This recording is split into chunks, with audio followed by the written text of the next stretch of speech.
భయం కల్పించాల్సిన బాధ్యత మా పోలీస్ అధికారులదే. మా వాళ్ళు ఫ్రెండ్లీ పోలీసింగ్ అని అంటుంటారు.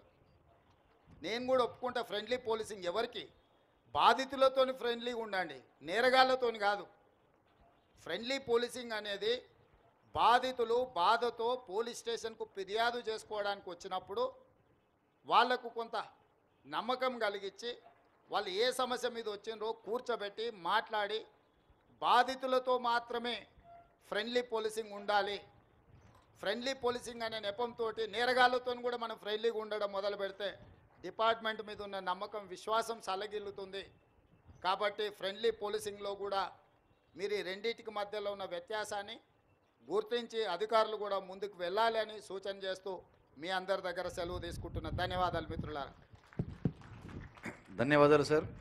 ఇప్పుడు సైబర్ సెక్యూరిటీ బ్యూరో మరియు టీనాప్ తరఫు నుంచి గవర్నర్ ముఖ్యమంత్రి గారికి జ్ఞాపిక బహుకరణ.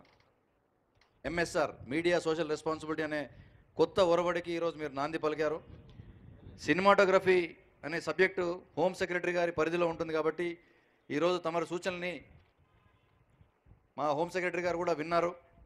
త్వరలో తమరితో ఆమోదం తీసుకున్న తర్వాత సినిమా ఇండస్ట్రీ పట్ల ఏ విధంగా చేయాలి అనే దాన్ని ఆదేశాలు జారీ చేస్తారు. ధన్యవాదాలు సార్.